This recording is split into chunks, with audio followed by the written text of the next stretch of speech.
Donc ici, on va s'intéresser à la proposition 15 du premier livre des éléments d'Euclide, qui consiste à dire que lorsque deux droites s'interceptent, donc ici la grise et la noire, alors leurs angles opposés par leur sommet sont égaux, c'est-à-dire que l'angle rouge sera de même mesure que l'angle orange.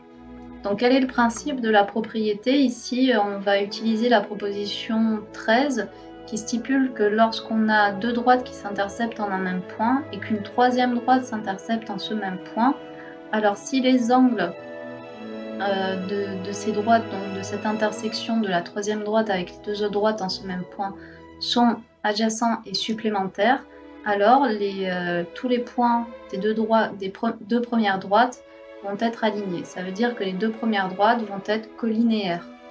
Donc ici, on va l'appliquer en deux temps. En un premier temps sur la droite DC, oui c'est ça, avec l'angle qui apparaît en bleu. C'est-à-dire que là, on a bien deux droites, deux angles supplémentaires. C'est-à-dire que donc les angles supplémentaires, on se rappelle ce que c'est lorsque la somme de ces mesures est égale à 180 degrés, soit l'angle d'une droite. Et ici, on est bien dans le cas de notre propriété 13, c'est-à-dire que la troisième droite qui arrive et qui s'intercepte en un même point que les droites EC et ED, cette intersection forme deux angles supplémentaires, de par le fait que ici DC est une droite où E appartient à cette droite. Donc on est bien dans le cadre de notre proposition, donc ici nos angles rouge et bleu sont bien supplémentaires, et on a du coup d'abord la première relation suivante. La mesure de l'angle rouge plus la mesure de l'angle bleu nous donne la mesure de l'angle d'une droite, à savoir 180 degrés. Et puis on va appliquer cette même proposition dans un deuxième temps sur la droite AB. Donc ici, cette fois-ci, le rôle de la troisième droite qui va intercepter au point des droites AE et EB, ça va être la droite DC. Donc on refait le même mécanisme que précédemment et on va trouver du coup cette relation. La mesure de l'angle bleu plus la mesure de l'angle orange va être de 180 degrés, c'est-à-dire la mesure de l'angle d'une droite. Et du coup, là, on va maintenant appliquer l'axiome 1 qui consiste à dire que lorsque une quantité est égale à une valeur et que une autre quantité est égale à cette même valeur, alors ces deux quantités vont être égales.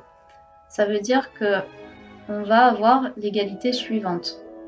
C'est-à-dire que la somme de l'angle bleu et de l'angle rouge va être égale à la somme de l'angle bleu et de l'angle orange.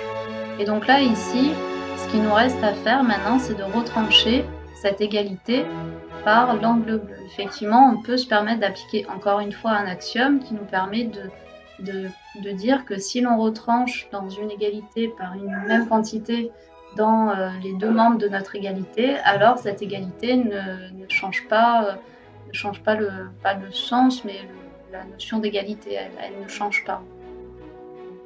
Donc ça veut dire qu'on va se retrouver du coup avec l'égalité suivante, c'est-à-dire avec l'égalité de dire que l'angle orange va être égal à l'angle rouge.